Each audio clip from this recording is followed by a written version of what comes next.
എടി ഒരു ഉമ്മതാടി. എടി ഇന്നലെ ഹസ്ബൻഡ് പോയില്ലേ, നീ ഇന്നലെ പോകുമ്പോൾ തരാമെന്ന് പറഞ്ഞല്ലേ. എടി ഒന്ന് താടി പ്ലീസ്. എടി നീ ഇങ്ങനെ വരുത്തിക്കില്ലട്ടാ. എടി താടി മൊത്തം പ്ലീസ്.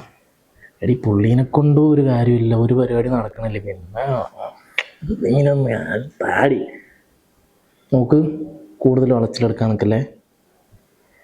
നോക്ക്, നീ നൈസായിട്ടേ ഒരു കാര്യം ചെയ്യും. രതീഷേട്ടാ, ഏട്ടാ കുഞ്ഞിന് തീരെ വയ്യ, നമുക്ക് അവനൊന്ന് ഹോസ്പിറ്റലിലേക്ക് കൊണ്ടുപോകണ്ടേ? ഞാൻ എന്നോട് ഈ ഫോണിൽ സംസാരിച്ചോണ്ടിരിക്കുന്ന സമയത്ത് ഉണ്ടാക്കരുത് പറഞ്ഞല്ലേ കോപ്പേ.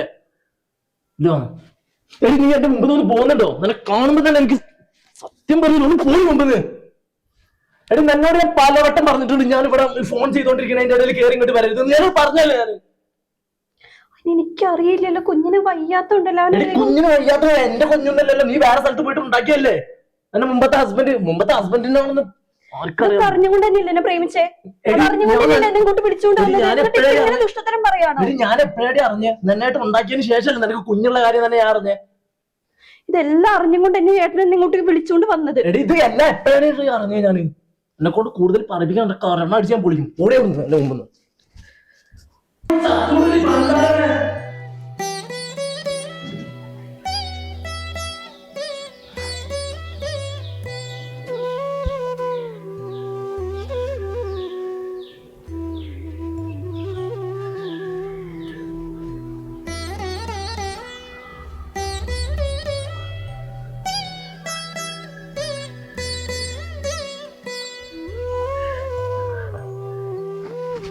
മോളെ അമ്മു, നീ ഇതെന്താ ഇവിടെ വന്നിരിക്കുന്നേ? അമ്മ കുഞ്ഞിന് തീരെ വയ്യ.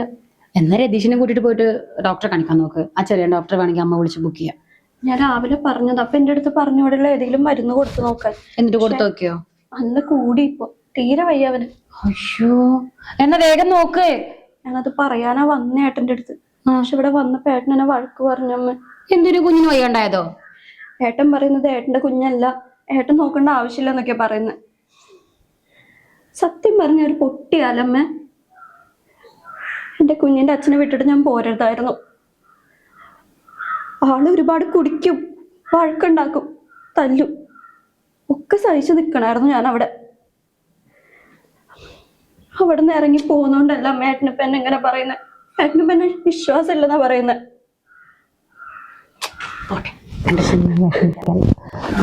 മനസ്സിലാക്കാം കേട്ടോ. നീ ആദ്യം പോയിട്ട് ഇതൊക്കെ ഒന്ന് മാറ്റി കൈകാലും കഴുകി കുട്ടികളുടെ ഡ്രസ്സൊക്കെ മാറ്റി നോക്ക്. ഞാൻ അവരോട് പറയാം. ചെല്ലും.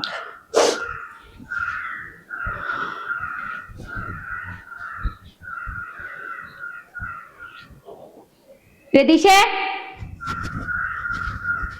അയ്യോ അത് അമ്മേന്റെ സൗണ്ടാ, ഞാൻ വേറെ കിട്ടിയിട്ടൊന്നുമില്ല. അത് പെട്ടെന്ന് അമ്മ വന്നപ്പോ അതാ ഞാൻ ഫോൺ കട്ടാക്കിയേ. ആര് പറഞ്ഞു എനിക്ക് ഭാര്യയുണ്ട്? അയ്യോ എനിക്ക് ഭാര്യയൊന്നുമില്ല. എടി നീ എന്നെ മനസ്സിലാക്ക്. അതെന്റെ അമ്മ വന്നിട്ട് വെറുതെ ഭയങ്കര വെറുപ്പിക്കലാണത്. ചില നേരത്തുണ്ടല്ലോ അടിച്ച് കൊല്ലാൻ തോന്നും അമ്മ. എടി നീ അത് വിട്. നോക്ക്, ഞാൻ നേരത്തെ ചോദിച്ചു വന്ന് താടി.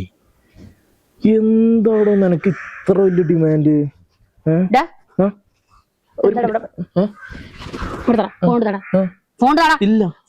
എന്തിന്?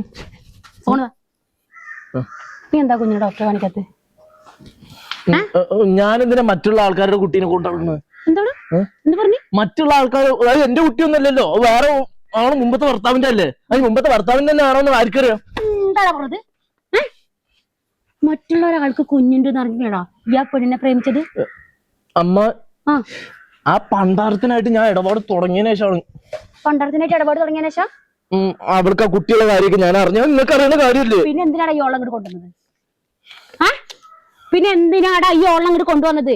അത് ഞാൻ പെട്ടുപോയതാണ്, അല്ലാണ്ട് വേറൊന്നുമില്ലോ. ഞാനൊരു കാര്യം പറഞ്ഞുതരാം. നിന്റെ പെടലും പെണ്ണുമാറും ഒക്കെ നീയും നിന്റെ ഈ ഫോണും തമ്മിലായാ മതി. ഈ വീട്ടിലോട്ട് കൊണ്ടുവരണ്ട. ഫോണ് താമ്മ. ആ ഫോണ് നിനക്ക് തരാം ഞാൻ. ഈ ഫോൺ അങ്ങോട്ട് മറന്നേക്ക്.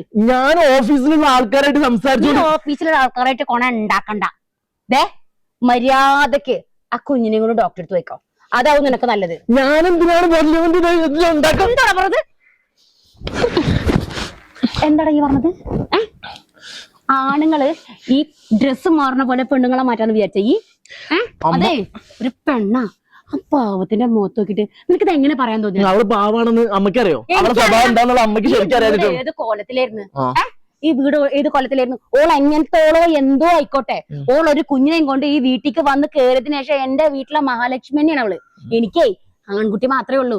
അതിനിക്ക് ദയവായിട്ട് തന്നിട്ടുള്ള പെൺകുട്ടിയാണ് ഞാൻ വിചാരിച്ചിരിക്കണത്. മര്യാദക്ക് ഞാൻ നിന്നോട് ഒരു കാര്യം പറയാം. ആ മോളെ നോക്കിയിട്ട് അതെന്റെ മരുമകളല്ല, എന്റെ സ്വന്തം മോളാ. നായ അവളെയും കൊണ്ട് പോണത്? എന്തിനാണ്? നിന്റെ കള്ളുപിടിയും പെണ്ണുപിടിയും ഒക്കെ ഇവിടെ വെച്ച് നിർത്തിക്കൊള്ളുണ്ട്. ഞാൻ കള്ളൊന്നും കുടിക്കാറില്ല. എന്താണ് പറഞ്ഞത്? നീ ആരെ നെഞ്ഞത്തോട്ടേ കേറുന്നത്? എന്താ വർത്താനം പറഞ്ഞത്? നിന്റെ തോന്നിവാസേ അത് ഈ വീട്ടിൽ നിന്ന് പുറത്തേക്ക് ഇറങ്ങിയിട്ട് ഈ വീട്ടിലിപ്പോ ഞാൻ പറഞ്ഞത് കേട്ടാ മതി. നിങ്ങളാണ് എന്നെ ഇത്രയും വലിയ തോന്നിവാസി ആക്കിയത്. അതേടാ, ഞാൻ തന്നെ തോന്നിവാസി ആക്കിയത്. ആ മര്യാദക്കിന് നേരത്തിനും കാര്യം നല്ല പെണ്ണിട്ടിച്ചേർന്നായിരുന്നു. എന്നിട്ട് ഞാൻ പണ്ട് ഫോൺ വിളിക്കുന്ന സമയത്ത് നിങ്ങൾ നിന്റെ തന്തയുടെ കോണം നീ ഇവിടെ ഉണ്ടാക്കണ്ട, മനസ്സിലായാ? നിനക്ക് 10-ാം വയസ്സ് തൊട്ട് തുടങ്ങിയത് ഈ പെണ്ണുങ്ങളെ കറക്കല്ലേ. അത് എനിക്ക് അറിയാൻ പാടില്ലാത്ത കേസല്ല. ഇപ്പൊ നിലവിൽ നിനക്കൊരു പെണ്ണ് ഇവിടെ ഉണ്ട്, അത് മതി. അവളെ വേണ്ട. എനിക്ക് എന്റെ പൊന്നുമോ ഇറങ്ങിക്കോ, എന്റെ പൊന്നുമോൻ ഇറങ്ങിക്കോ. ഇത് നിന്റെ വീടല്ല, ഇത് എന്റെ വീടാ. ഞാൻ കഷ്ടപ്പെട്ടുണ്ടാക്കിയ വീടാ. നിനക്ക് നിന്റെ തായ് വഴിയും മാവാരി വഴിയും ഒന്നും കിട്ടിയതൊന്നല്ല, ഞാൻ അധ്വാനിച്ചുണ്ടാക്കിയ വീടാ. ഞാനൊരു കാര്യം പറഞ്ഞേക്കാം. ആ പെണ്ണിനെ നോക്കി, ആ കൂട്ടിനെ നോക്കി ഇവിടെ അടങ്ങി ഒതുങ്ങി കഴിയാൻ പറ്റുമെങ്കിൽ നിന്നോ, ഇല്ലേ ഇറങ്ങിക്കോ. എങ്ങനെ നിനക്ക് ഇപ്പൊ തോന്നിയത്? ഈ ഫോണും മറന്നേക്ക്, ഇതിലുള്ള കംപ്ലീറ്റ് പെണ്ണുങ്ങളെയും മറന്നേക്ക്. ഓ, ആദ്യം പോയിട്ട് വല്ല വണ്ടി വിളിച്ചിട്ട് വാ. ഇത് നമുക്ക് ആ കുട്ടിനെ ഡോക്ടറെ കൊണ്ടുപോകണം. രണ്ട് കൊടുക്കണം എന്ന് കുറെ കാലമായി ഞാൻ വിചാരിക്കണ്. ഇപ്പഴാ സമയത്തത്. പൊന്നെ കറലേന്ന് ഒന്നല്ലേന്ന് വിചാരിച്ചിട്ട് കുറെ കാലമായി ഞാനങ്ങനെ ഓങ്ങി വെച്ചിട്ട്. ഇനി ഒന്നായിക്കോളും.